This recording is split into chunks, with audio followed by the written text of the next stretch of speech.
सर्वधर्म समभाव व हिंदू मुस्लिम धर्मीय बांधवांच्या ऐक्याचे प्रतीक असलेल्या दिंडोरी तालुक्यातील कृष्णगाव येथील पीर साई देवस्थान तथा अब्दुल लष्कर शाह पीर साहेब बाबा दरगाहचा यात्रा उत्सव हजारो हिंदू मुस्लिम बांधवांच्या उपस्थितीत उत्साहात साजरा करण्यात आला। वणी रस्त्यावरील ओझरखेड गावालगत 1974 ते 1984 या कालावधीत ओझरखेड धरण बांधण्यात आलं। या धरणाच्या जलाशयात संपूर्ण कृष्णगाव व तेथील सुमारे 200 वर्षांपूर्वीचे असलेले पीर बाबा दरगाह मंदिर बुडाले गेले। धरणाचे एप्रिल-मे महिन्यात पाणी कमी झाल्यावर धरणात असलेले पीर बाबा मंदिर अजूनही सुस्थितीत बघायला मिळते। धरणामुळे विस्थापित झालेले ग्रामस्थांना शासनाने वणी नाशिक रस्त्यालगत जागा देऊन कृष्णगाव या नवीन नावाने सन 1980 च्या दरम्यान गाव वसले।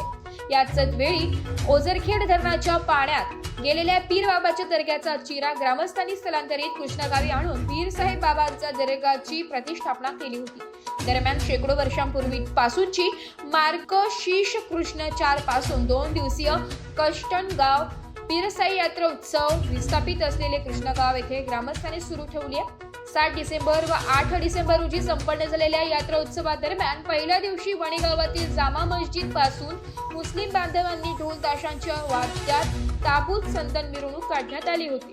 मिरवणूक कृष्णा गावात मिरवणूक परसाई दर्गा येथे सांगता झाली आहे। यावेळी नवसपूर्तीसाठी हिंदू मुस्लिम श्रद्धाळूंनी आपले नवसपूर्ती केली। कृष्ण मंदिर व दर्गा परिसरात शेकडो खाऊ खेळणी कपडे गृहोपयोगी कटलेरीची दुकाने व्यावसायिकांनी थाटली होती। यात्रोत्सवानिमित्त दर्गा परिसरात आकर्षक रंगरंगोटी करून विद्युत रोषणाई यात्रोत्सव कमिटीच्या वतीने करण्यात आली होती। पहिल्या दिवशी ग्रामस्थांच्या मनोरंजनासाठी कमिटीच्या वतीने गावठी तमाशाचे आयोजन करण्यात आले होते। आज दिनांक 8 डिसेंबर रोजी खंडेराव मंदिराजवळ तयार करण्यात आलेल्या मैदानात कुस्त्यांची दंगल आयोजित केली होती। यात जिल्हा व जिल्हाबाहेरील ठिकठिकाणाचे 150च्या वर पैलवान सहभागी झाले होते। यात 500 रुपये ते 4000 रुपये बक्षीस व अंतिम विजेत्यास ट्रॉफी असे पारितोषिक ठेवण्यात आले होते। अंतिम कुस्ती ही उत्तम महाराष्ट्र चॅम्पियन सार्थक नागरे पिंपळगाव बहुला व धर्माधिरे मनमाड यांच्यात लढली गेली। सुमारे 1 तास कुस्ती चालूनही निकाल न लागल्याने दोघांना सामायिक बक्षीस पंच पहिलवान हिरामन वाघ यांनी पंच कमिटीच्या वतीने घोषित केले। सायंकाळी उशिरापर्यंत चाललेल्या कुस्त्या बघण्यासाठी ग्रामस्थ व कुस्ती प्रेमींची मोठी गर्दी उसळली होती। यात्रोत्सव यशस्वी करण्यासाठी यात्रा कमिटी, कुस्ती आयोजन कमिटी, ग्रामपंचायत पदाधिकारी व ग्रामस्थांनी विशेष परिश्रम घेतलाय। तुमच्या कृष्णगावच्या यात्रेबद्दल काय सांगणार तुम्ही? कोणत्या गावची यात्रा आहे? पीर बाबाची यात्रा आहे का? आज या ठिकाणी कुस्त्यांची दंगल होत आहे। आमच्या कृष्णगाव मध्ये पीरसाई महाराज यात्रा उत्सव या ठिकाणी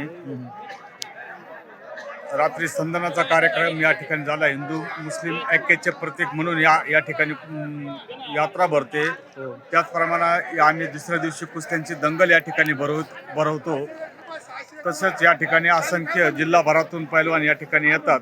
तसंच आपण बघता या ठिकाणी की असंख्य कुस्त्या या ठिकाणी आपण चांगल्या पद्धतीने आपण भरवत आहोत। त्याचप्रमाणे आपण या ठिकाणी 101 रुपयापासूनची सुरुवात तर 5001 रुपयापर्यंत या ठिकाणी कुस्त्यांची दंगल या ठिकाणी आयोजित केलेली आहे। खूप छान, मस्त, धन्यवाद। ओके, धन्यवाद, आभारी आहे। एस मराठी न्यूज साठी तालुका प्रतिनिधी सौरभ पाटोळे।